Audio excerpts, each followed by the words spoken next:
If you ever find a locked door in your apartment, don't open it. I don't care how curious you are, or how much you convince yourself it's harmless, or how many late-night beers you've had while staring at the damn thing, leave it shut. I'm telling you this because I wish someone had told me. I wish someone had whispered in my ear before I picked at the wallpaper, before I pressed my palm against that cold wood, before I decided I was brave enough or stupid enough to see what was hidden. I don't want to sound dramatic, but there's no other way to put it. I've ruined my life. The walls in here don't feel like walls anymore. They breathe, they listen, they echo things I don't want to hear. And every night, when the building goes quiet and the hum of the fridge is the only sound left, I hear the door shift just slightly, like it's waiting for me. I know how this sounds. I know half of you are rolling your eyes thinking this is just another creepy internet story. That's fine. Call it whatever you want. A joke, a performance, a desperate attempt at attention. But when you're alone in your own apartment tonight, and the shadows seem longer than usual, and you notice a place where the wall doesn't line up quite right, maybe you'll remember me, and maybe then you'll understand that I'm not exaggerating.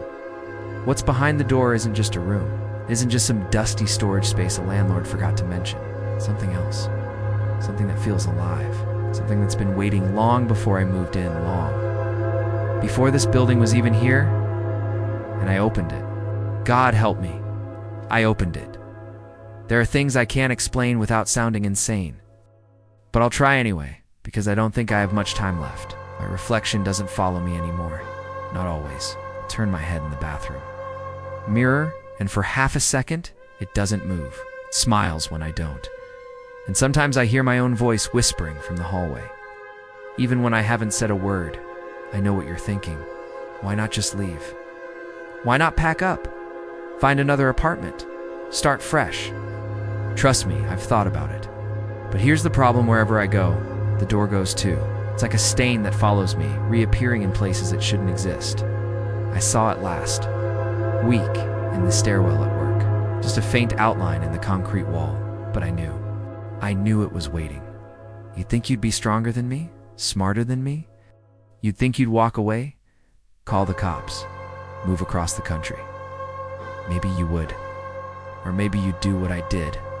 Press your ear to that door and listen. Just did. Once. Just long enough to hear something breathing back. But I should start from the beginning, when I first moved into the apartment. It didn't feel like the kind of place that would ruin me. It felt lucky. Too good to be true, sure, but still lucky. The rent was cheap enough that I assumed it was a scam at first. But when I met the landlord, signed the papers, and held those heavy brass keys in my hand, I told myself I'd stumbled into one of those rare little miracles. A decent apartment in the city that didn't bleed me dry every month. It was small, but charming in that way old buildings sometimes are. High ceilings, crooked wooden floors, radiators that clanged like angry ghosts every morning.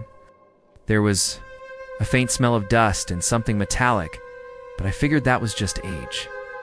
The windows looked out onto a quiet street, and in the evenings, I could hear the low hum of traffic. It's distant enough to be comforting.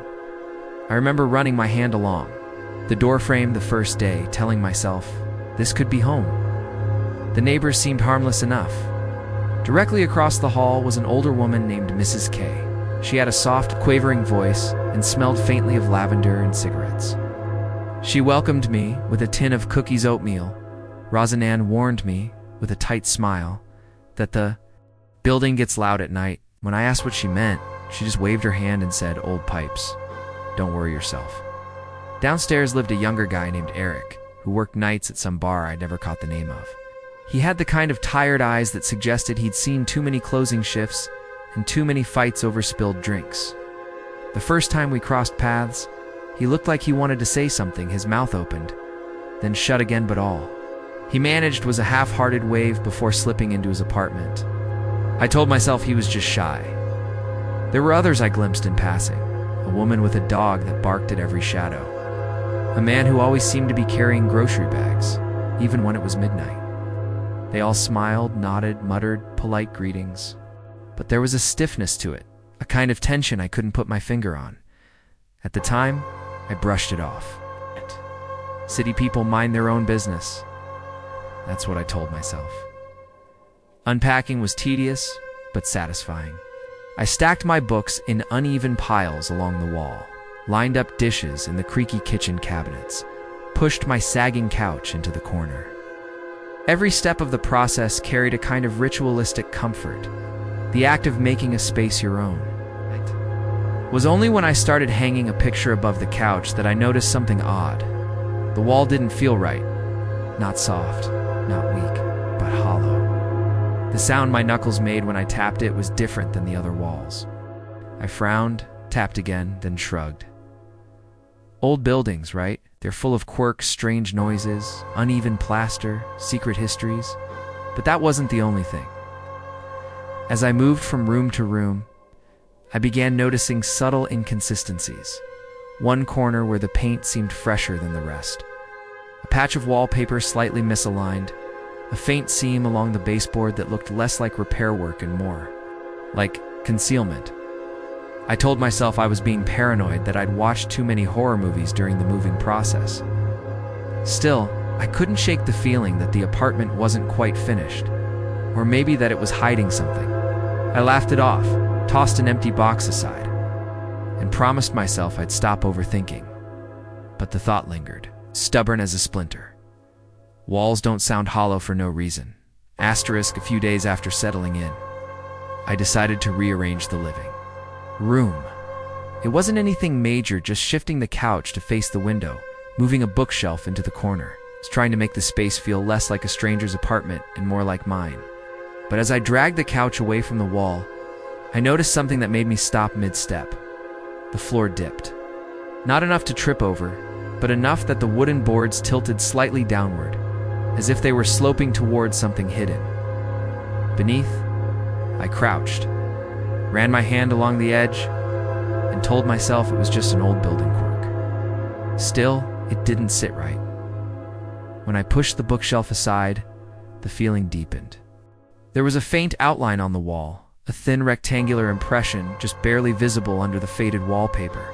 Looked too precise to be a crack, too symmetrical to be random damage.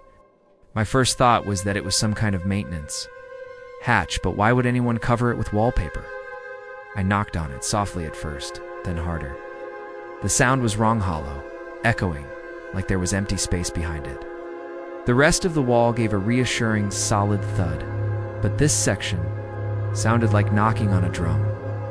For a few minutes, I just stood there, staring at it. My mind spun through possibilities. Maybe it was just a bricked-up doorway to another apartment. Maybe the landlord had patched something over and forgotten to mention it. But part of me, an intrusive, gnawing part, felt certain it was something more. I pressed my palm against the wallpaper, half expecting it to give way, but it held firm. I even traced along the seam with my fingernail, following the faint lines. That's when I noticed something strange. A tiny circle of metal, no bigger than a coin, embedded just off-center. It was almost invisible under the faded pattern, but up close, it looked suspiciously like the end of a keyhole. The discovery made the hair on the back of my neck stand up. It was ridiculous. I was just looking at a wall. For God's sake, but the longer I stared, the heavier the air seemed to grow. I laughed, forced myself to step back. Old buildings, I muttered out loud, as if saying the words could banish the unease. People sealed up things all the time. Forgotten closets, old access doors, structural oddities that didn't fit into modern layouts. Nothing sinister about that. And yet, for the rest of the day, I kept glancing back at it, while I unpacked dishes, while I tried to read, while I brushed my teeth before bed. The thought nagged at me, sharp and insistent. There's a door behind that wall. And worse, doors are meant to be opened. I tried to ignore the outline. Really, I did. Once you've seen something like that, you can't unsee it. It gets under your skin. Every time I walked into the living room, my eyes flicked toward that section of wall like my brain was trying to solve a puzzle I hadn't agreed to play, so I did what anyone does when they're obsessing over something weird in their building. I asked the neighbors. The first person I tried was Mrs. K, the lavender and cigarette lady across the hall. I caught her one morning while she was shuffling her trash bags out to the chute. She gave me a sweet, wrinkled smile, and I almost felt guilty for bothering her. "Hey," said casually, You've lived here a while, right? 32 years, she said, tying the trash bag with a sharp tug. Why? I just noticed something strange in my apartment. The walls, well, one wall in particular, it looks like there used to be a door there. Her hands froze on the knot. For a second, she didn't move, didn't blink. Then, in a voice softer than before, she muttered, "Don't go poking around where you don't belong." It wasn't a joke. There was no twinkle in her eye, no hint of teasing. She just looked at me, dead serious, then lifted the bag and shuffled off without another word. The warning rattled around in my head for the rest of the day. Later that week, I ran into Eric, the younger guy, downstairs when he was unlocking his door. I figured he'd be easier to talk to. He seemed my age, maybe a little older. The kind of person you could grab a beer with if you weren't total strangers. "Hey," I said, leaning casually on the railing. "Can I ask you something weird?" He laughed nervously. "This building's full of weird. Go ahead." "In my apartment," I began, "there's this outline on the wall, like a sealed door or something. You ever notice anything like that in your place?" The key slipped in his hand. It clattered against the doorknob before he finally got it in the lock. He didn't look at me when he answered. "Nope." "Really? Pressed?" "Because it sounds hollow, like there's space behind it." "Doesn't that bother you?" He paused halfway through opening his door, his shoulders stiff. "I don't ask questions about this place," he said quietly. Then he disappeared inside and shut the door harder than necessary. I stood there for a long time, staring at the closed door, wondering why a simple question had made him flinch like I'd pulled a gun. After that, I started noticing other things. The woman with the barking dog? She avoided me entirely now, tugging her pet down the stairs whenever she saw me coming. The man with the endless grocery bags nodded politely, but when I casually mentioned how strange the architecture is around here, he tightened his grip on the paper bags and hurried off without replying. It wasn't just paranoia. They were hiding something. All of them. One evening, I caught Mrs. K again in the hallway. I couldn't help myself. I had to push further. "Listen," I said, lowering my voice. "Has anyone else ever mentioned the door or asked questions about it?" Her face softened for a moment, almost pitying. "Yes," she whispered. "Others. Before you did. What happened to them?" I asked. She didn't answer. She just pressed her lips together, shook her head, and shuffled away with her slow, deliberate steps. That silence told me more than any answer could have. From that moment on, the outline in my wall wasn't just a curiosity, it became an obsession. Every night, while I sat on the couch pretending to watch TV, my gaze slid toward it. Every morning, before I left for work, I found myself brushing my hand along the wallpaper. Tracing the faint rectangular shape, it wasn't just a wall. It was a secret. And secrets don't stay buried forever. I shouldn't have touched it, but I did. The night it happened, I told myself I was just going to clean. That's all. No prying, no investigating, just a little late-night housekeeping to keep my hands busy. But when I pulled the couch back a few extra inches, when I rolled the corner of the rug away, the outline in the wall looked clearer than ever. I don't know how to explain it except say it felt like it was waiting for me. The wallpaper was old and brittle, yellowed with age. In the dim lamplight, the faint rectangular impression looked almost sharp, like the lines had grown darker since the last time I'd checked. My heart beat faster as I stepped closer, fingertips brushing the seam. It was ridiculous, I told myself. Just a wall? Just plaster and wood? But curiosity is a cruel thing. It doesn't leave you alone. I went to the kitchen, grabbed a butter knife, and returned before I could talk myself out of it. The sound the knife made as I slid it under the wallpaper was soft, almost a sigh. The paper peeled away easily, curling like dry skin, and beneath it, the shape revealed itself more clearly. A door, but not a normal one. It was small, oddly proportioned, narrower than any door I'd ever seen, barely wide enough for a person to slip through. The wood was dark, warped, as if it had been exposed to moisture long before someone sealed it up again. The edges of the frame were uneven, not lined up with the rest of the wall, like it had been forced into a place it didn't belong.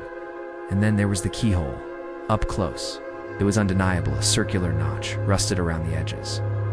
My stomach twisted when I leaned closer. The air around it smelled faintly of iron, sharp and unpleasant, like blood on a penny. I pressed my ear against the door. For a moment, I heard nothing but the frantic rhythm of my own heartbeat. Then something. A sound so faint I wasn't sure if it was real. A soft, steady scratching like fingernails dragging against wood. I jerked back, nearly dropping the knife. My first instinct was to laugh, to tell myself I'd imagined it. The building creaked all the time. Old pipes groaned, rats scurried. It could have been anything, but deep down, I knew it wasn't. I tried the knob, if you could even call it that. Really, it was just a metal nub, flat and immovable. The door didn't budge. I pressed my shoulder into it, gave it a sharp shove. Nothing.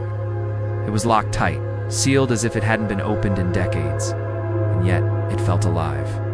I can't describe it any better than that. The wood was cold under my palm, but not the dead, inanimate cold of furniture or walls. It had a pulse to it, a subtle vibration that made my hand tingle as though I was touching something that didn't want to be touched. I backed away, pacing the room, my mind racing. What was this? Why hide a door behind wallpaper? Not just remove it altogether? The neighbor's warnings echoed in my head, don't go poking around where you don't belong, but I was already in too deep. I spent the next few nights lying awake, staring at the ceiling, listening. Sometimes I thought I heard faint tapping from the other side. Sometimes a whisper, low and urgent, but always too muffled to make out. The more I tried to ignore it, the louder it seemed to get, until it felt like the door was calling me. I started dreaming about it. In the dreams, I'd stand in front of the warped wood, key in hand, knowing I shouldn't turn it, but turning it anyway. The door would swing open onto nothing but darkness, and I'd step forward, weightless, falling into an endless void. I'd wake up gasping, heart pounding, drenched in sweat. Every morning after those dreams, I'd find myself standing in front of the door again, fingertips brushing the seam. I told myself I was being ridiculous. I told myself it was just an architectural quirk. But the truth was simple, undeniable. I wanted to know what was behind it. I had to know. And even as I write this now, I can't help but think. The door knew I would. It took me 4 nights to work up the courage. 4 nights of staring at the seam in the wall. 4 nights of pacing the apartment like a rat in a cage. 4 nights of pressing my ear against the wood and swearing I heard something breathing back. By the 5th night, I wasn't even pretending anymore. I brought tools from the hardware store, crowbar, hammer, flashlight, and laid them out on the floor like I was preparing for surgery. I remember sitting cross-legged in front of the door, my heart hammering so hard I thought it would crack my ribs, and whispering to myself, don't do it, just leave it alone. But my hands didn't listen. The first strike of the crowbar sent a dull vibration through the wall. The sound was wrong, too hollow, too eager, as though the wood had been waiting to split. With each crack, each groan of the old frame, the smell, intensified damp earth mixed with something sharper, sour, like meat left out too long. I gagged, covered my mouth with my sleeve, and kept going.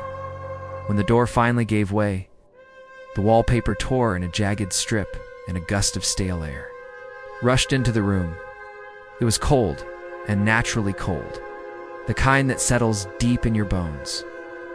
Behind the door was a stairwell, narrow, steep, claustrophobic. The walls were made of rough concrete, mottled with moisture, and the ceiling dipped so low I had to duck my head. My flashlight beam cut a pale circle into the darkness, but it didn't reach far. It stepped downward, disappeared almost immediately into black. I stood at the threshold, frozen. The air felt heavier the longer I lingered, pressing against my chest, urging me back. Behind me, my apartment was quiet and familiar. The hum of the fridge, the glow of the lamp, the soft safety of normal life. But in front of me, something waited. I told myself I'd only take a quick look, just a few steps, just enough to satisfy my curiosity.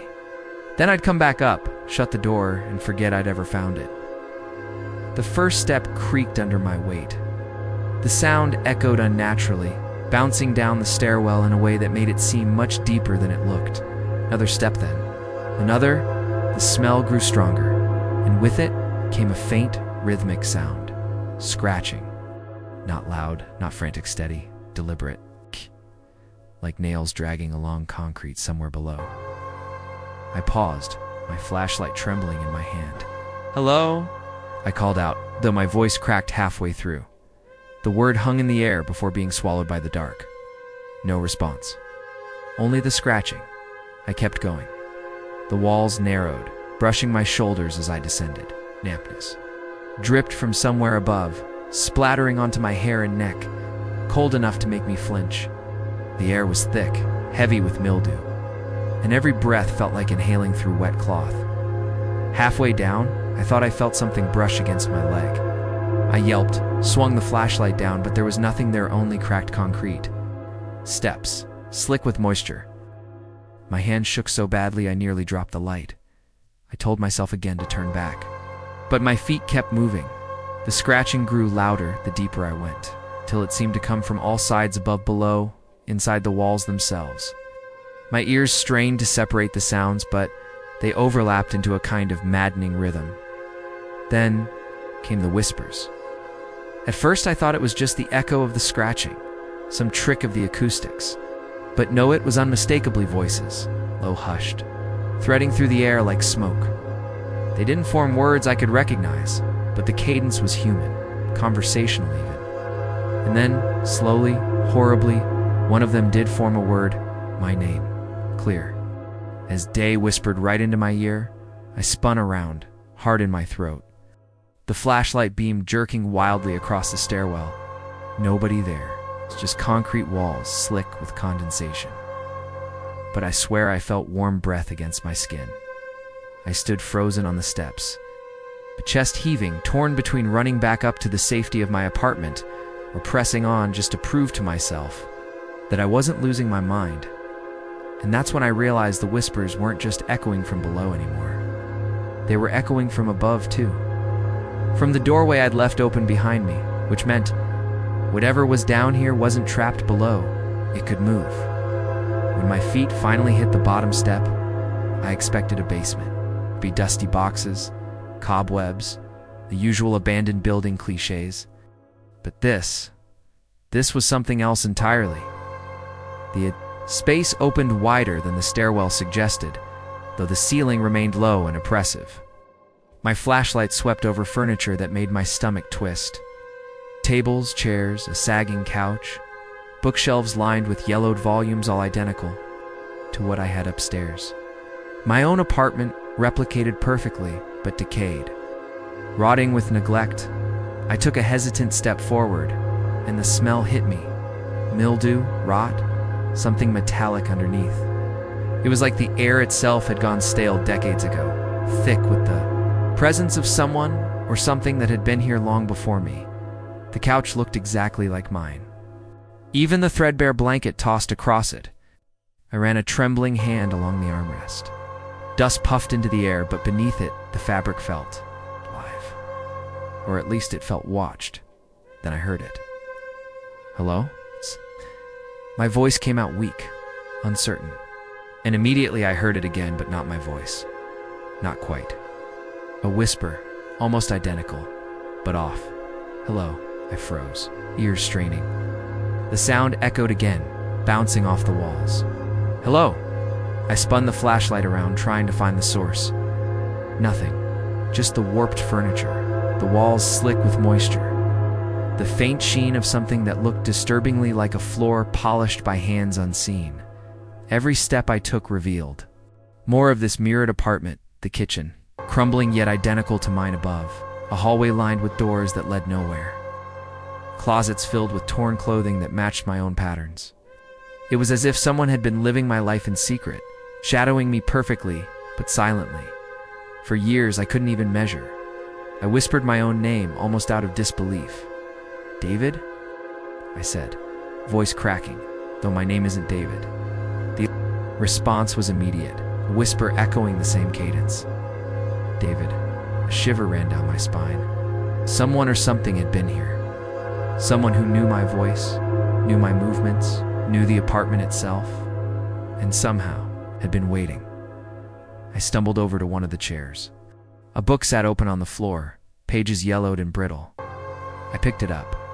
The handwriting inside was eerily familiar, my handwriting. Every letter, every loop, every smudge identical to my own. I dropped the book, backing away, heart hammering. Then came the movement, subtle at first. A shadow flickered across the far wall, quick and deliberate. Gone before I could focus the light. My chest tightened. "Who's there?" demanded, my voice trembling. No answer, only the whispers again. They formed words this time, mocking me, mirroring every fear I had. "You shouldn't have come down here." I tried to run back up the stairs. But the stairwell seemed to stretch longer than it had before. Steps uneven, like they were being rewritten while I wasn't looking. Panic clawed at me, and then the whispers changed. Their soft, haunting voices bent into something jagged, screaming now, overlapping in layers. The air vibrated with it, the sound scraping against my ears. My bones, my chest. I fell to my knees, hands over my ears, but it didn't stop. The shadows on the walls stretched and twisted, pooling together in the corners. The air smelled stronger, now metallic, coppery, like fresh blood. I thought I could see the furniture moving, almost imperceptibly, shifting, as if someone nor. Many someones were alive in it, hiding just beyond the flashlight's reach. And amidst the screaming, I heard it again, a voice that was mine, but warped. "You've been found." The walls themselves seemed to vibrate, the room contracting around me, the shadows pressing closer. My mind screamed for me to leave, to run back up, but my legs felt frozen. The lights of my flashlight trembled, flickered, as though the darkness itself was consuming them. I knew without a doubt that I was not alone, and whatever had been living here had been waiting for me. I shouldn't have turned the corner, but I did. There, in the corner of the shadowed basement apartment, stood a figure. At first I thought it was just a trick of the light, a shadow cast by some old furniture or a loose board. But as my eyes adjusted, I realized the horrifying truth. It was me. Not quite me, but too close to ignore. The same height, the same hairline, the same nervous shift of shoulders. Even the clothing, though torn and damp, mirrored what I had worn earlier that week. And the face. God, the face. My face twisted just slightly, features stretched in ways that made my stomach knot. The eyes were darker, hollowed at the edges, yet somehow glinting with familiarity. I froze, every nerve screaming at me to run. But fascination rooted me to the spot. I couldn't look away. Who are you?" I whispered, my voice cracking. The figure tilted its head, mimicking the motion I'd made countless times, right down to the slight shrug. Then it spoke. Not in full words, but in fragments. "You shouldn't." It paused, head cocked, as if testing me. "Be here."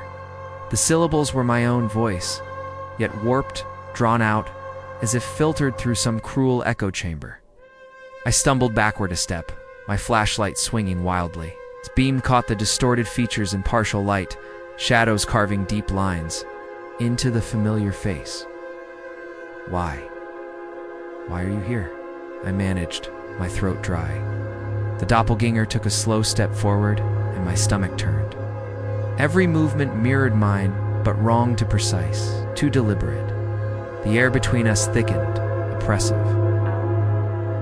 I could feel it pressing against my skin, as though the room itself had grown denser, heavier, choking me with anticipation. "Open the door," it whispered, each word punctuated by a breath that didn't belong to me. I backed toward the stairwell, every instinct screaming to flee, but my legs felt sluggish, weighed down by a gravity that didn't exist upstairs. Every step I took seemed to echo in slow motion, each creak of the concrete underfoot magnified. A drumbeat counting down to some unseen finale. The figure reached a hand toward me. Not to touch, not yet, but enough to make the hairs on my arms rise, and my knees threatened to buckle. His fingers twitched, mimicking gestures I had made that very morning reaching for a book. Brushing hair from my face, stretching a hand to grasp an invisible object, I stumbled over my words. What? What do you want from me? Want you? The voice slithered from its lips, jagged and fragmented, each repetition making my chest tighten further. I realized then, with a sinking dread, that it didn't just mimic me. It knew me. Every thought, every hesitation, every secret I hadn't shared, a wet scraping echoed behind me. I glanced back at the stairwell and saw nothing, just the oppressive dark butt when I turned to face it again.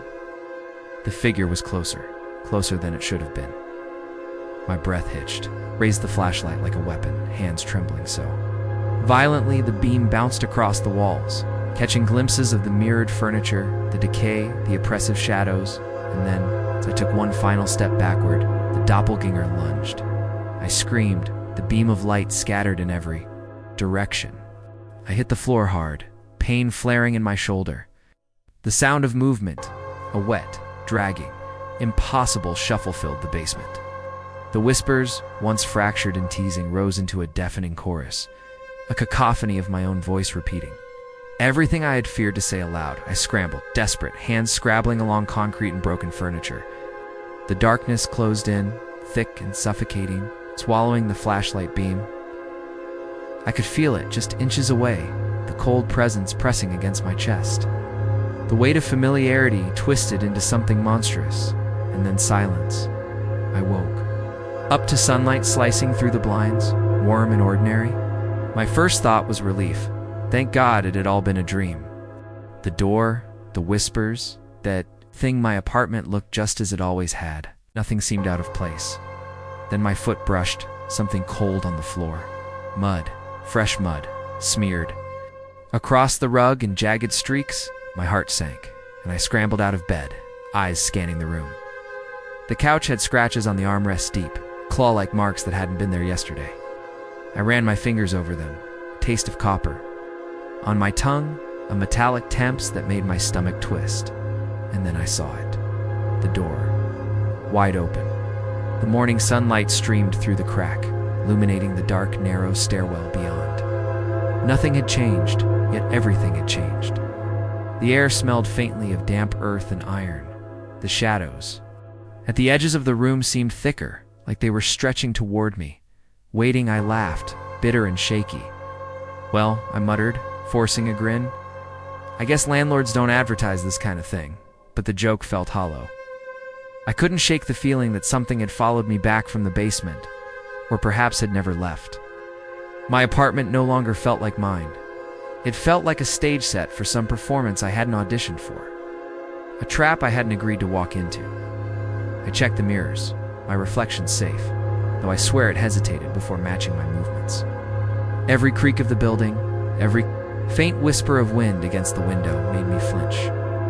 I felt like I was being watched even when I was alone, and I know what you're thinking. This is over, right? That I locked the door, burned some sage, or rationalized the whole thing away. No, I haven't touched it since, but I see it. Every day in the corner of my eye. Sometimes at night, it moves slightly, just enough to make me question my own sanity. I know I should document everything, measurements, sounds, even my dreams, but I can't. The thought of writing it down, of committing it to words, makes it feel more real, more alive. There's more to tell. I know it. Things I can't explain, things that have been happening since that night. Subtle, but impossible to ignore. I hesitate because saying them aloud might make them true, or worse, might make them notice me. And maybe, by the time I finish telling you all of this, maybe it will already be too late. So listen carefully. You live in an old building, in an apartment with uneven walls or strange outlines. Pay attention, don't ignore it. Don't dismiss it. And for God's sake, if you ever find a locked door hiding behind wallpaper, don't open it. I wish someone had told me that. I don't know how to start this without sounding insane, but I'll try. I have to. Even now, weeks later, I hear noises. Soft scratching in the walls, barely audible, but they're always there. Sometimes at night, I catch it beneath the hum of my fridge or the drone of the heater. Doesn't matter how much I try. To convince myself it's the building settling, or rats, or even my imagination. I know better. And the mirrors. God. The mirrors. I see my reflection move wrong sometimes. A blink too slow. A smile that lingers when I'm not smiling. A tilt of the head I haven't made yet. I tell myself it's stress, lack of sleep, paranoia, but then I catch a glimpse in the hallway mirror and I know it's not me. I have to confess something else. I've gone back to the door. Not fully, not yet, but close enough to press my hand against the warped wood, to feel that pulse beneath it. Every time my heart tells me to step back, my rational mind says to leave it alone, and yet, curiosity always wins. If you've ever seen something like this, or found a door that shouldn't exist, comment below. Maybe someone else has been where I've been. Maybe someone knows more than I do. I've read stories online, hidden rooms in old apartments, mirrored basements, doppelgangers in forgotten spaces. You've probably seen them too. They always end the same way. Someone disappears, or someone stays, trapped by something they can't name. I don't want that to be me. I tell myself that every day, but the truth is I can't shake it. The apartment feels wrong now. The air is heavier. Shadows cling closer. Even ordinary objects seem subtly off. A chair slightly angled differently. A book on the wrong shelf. The faintest echo of footsteps when I know I'm alone. I guess this is my confession then. That I opened the door. That I saw what shouldn't be seen. That I can't unsee it. And that it hasn't stopped following me. I don't know what comes next. I don't know if anyone ever escaped something like this entirely. I can't even say for sure if it's sentient, or just a presence. But I do know it remembers me. I do know it waits. And now, the door is open again. I can see the faint outline beneath the wallpaper, warped, dark, breathing, almost like it's alive. And I think it wants me back. So, if you've ever wondered about the walls around you, the small seams, the imperfections you ignore maybe you shouldn't, pay attention. Be careful. And whatever you do, if you ever find a hidden door in your apartment, don't open it. I can't tell you what happens if you do, but I know this.